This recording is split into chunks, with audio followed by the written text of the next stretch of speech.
తెలంగాణ మరియు ఆంధ్రప్రదేశ్ గ్రామీణ నిరుద్యోగులకైతే శుభవార్త. ఎందుకనంటే ఏసీ, రిఫ్రిజిరేటర్, వాషింగ్ మెషిన్ అయితే ఫ్రీగా ఉచిత శిక్షణ ఇవ్వడం అయితే జరుగుతుంది. ఈ ట్రైనింగ్ సమయంలో ఉచిత హాస్టల్ వసతి మరియు ఫ్రీ భోజనం అయితే కల్పించబడుతుంది. ఇంట్రెస్ట్ ఉన్న ప్రతి ఒక్కరు కూడా దీనికైతే అప్లై అయితే చేసుకోవచ్చు. దీనికి ఏ విధంగా అప్లై చేసుకోవాలి, క్వాలిఫికేషన్ ఏంది, ఇలాంటి విషయాల గురించి ఈ వీడియోలో తెలుసుకుందాము. వీడియో ఇంకా ఎవరైనా సరే లైక్ చేయకుంటే వీడియోని అయితే లైక్ చేయండి. మీరు లైక్ చేయడం ద్వారా ఇలాంటి తెలియని సమాచారాన్ని ఇంకొంచెం మంది తెలుసుకునే అవకాశం అయితే ఉంటుంది. అదేవిధంగా మీరు మొదటిసారిగా మన ఛానల్ చూస్తున్నట్లయితే మన ఛానల్ని సబ్స్క్రైబ్ చేయండి. మీ ఫ్రెండ్స్ అండ్ ఫ్యామిలీ మెంబర్కి వీడియో షేర్ చేయండి. నేను డిస్క్రిప్షన్లో కానీ లేదంటే కామెంట్ సెక్షన్లో లింక్ అయితే ఇస్తాను. ఆ లింక్ ద్వారా ప్రతి ఒక్కరు కూడా మీరైతే మీ మొబైల్ ద్వారా అప్లై అయితే చేసుకోవచ్చు. ఆ లింక్ ఓపెన్ చేసిన తర్వాత ఇక్కడ చూడండి, స్వయం ఉపాధి శిక్షణ కొరకు దరఖాస్తు, self employment training application form అని కనిపిస్తుంది కదా. ఈ విధంగా మీకు అప్లికేషన్ అనేది ఓపెన్ కావడం అయితే జరుగుతుంది. మీకు అప్లై చేసుకోవడం రాకుంటే మీ దగ్గరలోని ఆన్లైన్ సెంటర్కి అయితే వెళ్ళండి. ఇక్కడ చూడండి, పూర్తి పేరు అడుగుతుంది కదా. క్యాండిడేట్ యొక్క పూర్తి పేరు ఆధార్ కార్డులో ఏ విధంగా ఉందో అదే విధంగా ఇక్కడ పేరు రాయండి. తర్వాత ఇక్కడ తండ్రి పేరు అడుగుతుంది, తండ్రి పేరు అయితే ఇచ్చేసేయండి. ఇచ్చిన తర్వాత ఇక్కడ ఇంటి నెంబర్ అడుగుతుంది. మీ ఆధార్ కార్డులో ఇంటి నెంబర్ ఉంటుంది కదా, ఇంటి నెంబర్ని అయితే ఎంటర్ చేయండి. తర్వాత మీ విలేజ్, మీ గ్రామం ఉంటుంది కదా, మీ విలేజ్ నేమ్ అయితే ఇక్కడ ఎంటర్ చేయండి. చేసిన తర్వాత మీ డిస్టిక్ అడుగుతుంది. మీ ఓల్డ్ డిస్టిక్స్ మాత్రమే ఇక్కడ రావడం అయితే జరిగింది. మీ డిస్టిక్ని అయితే ఇక్కడ సెలెక్ట్ చేయండి. సెలెక్ట్ చేసిన తర్వాత ఇక్కడ స్ట్రీట్, వీధి అడుగుతుంది.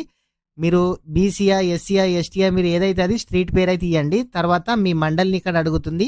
మీ మండల్ పేరుని అయితే ఎంటర్ చేయండి. తర్వాత మీ పిన్ కోడ్, ఆధార్ కార్డులో బ్యాక్ సైడ్ ఉంటుంది కదా, మీ పిన్ కోడ్ని అయితే ఎంటర్ చేయండి.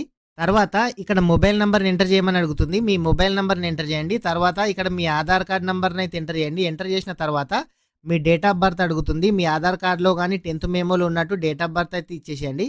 మీ డేట్ ఆఫ్ బర్త్ ఇచ్చిన తర్వాత ఇక్కడ ఆటోమేటిక్గా డేట్ ఆఫ్ బర్త్ రావడం అయితే జరుగుతుంది. ఇక్కడ క్వాలిఫికేషన్, విద్యార్హతలు అడుగుతుంది కదా. మీరు 10th, ఇంటరా, డిగ్రీ, మీ క్వాలిఫికేషన్ ఏదైతే అది ఇక్కడ సెలెక్ట్ చేయండి. ఇది ఓన్లీ పురుషులకే ఛాన్స్ అయితే ఉంది, లేడీస్కి అయితే లేదు. ఇక్కడ ఆటోమేటిక్ మెయిల్ అని రావడం అయితే జరిగింది.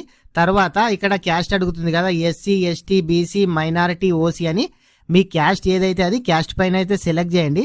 చేసిన తర్వాత మీకు మ్యారేజ్ అయిందా, కాలేదా, సింగిల్ అని అడుగుతుంది.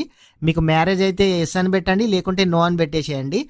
MS office, hardware and laptop servicing, refrigerator and AC కనిపిస్తుంది కదా.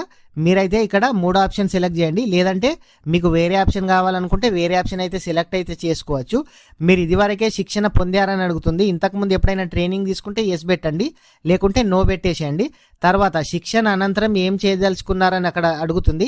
మీరు బిజినెస్ చేస్తారా, జాబ్ చేస్తారని అడుగుతుంది. మీరు ఏదైతే అది పెట్టి మీరు సబ్మిట్ మీద క్లిక్ చేయండి. క్లిక్ చేయగానే మీకు ఒక ఎన్రోల్మెంట్ నెంబర్ అనేది జనరేట్ కావడం అయితే జరుగుతుంది. వీళ్ళ కాంటాక్ట్ నెంబర్ కూడా ఇక్కడ డిస్ప్లే పైన నేనైతే ఇస్తాను. వాళ్ళైతే మీకు ఫోన్ చేస్తారు, లేదంటే మీరే అయినా సరే వాళ్ళకు ఫోన్ చేసి మీరైతే వాళ్ళనైతే అప్రోచ్ అయితే అవ్వచ్చు. ఈ విధంగా స్వయం ఉపాధి శిక్షణ కొరకు మీరైతే ప్రతి ఒక్కరు కూడా అప్లై అయితే చేసుకోవచ్చు. ఫ్రెండ్స్, ఇంకా ఎవరైనా సరే ఈ వీడియోని లైక్ చేయకుంటే వీడియోని అయితే లైక్ చేయండి. ఈ ఏసీ, రిఫ్రిజిరేటర్, వాషింగ్ మెషిన్ శిక్షణ పొందాలనుకునేవారు ప్రతి ఒక్కరు కూడా అప్లై అయితే చేసుకోండి. మొదటిసారిగా మన ఛానల్ చూస్తున్నట్లయితే మన ఛానల్ని సబ్స్క్రైబ్ చేయండి. మీ ఫ్రెండ్స్ అండ్ ఫ్యామిలీ మెంబర్కి వీడియో షేర్ చేయండి. Thank you friends.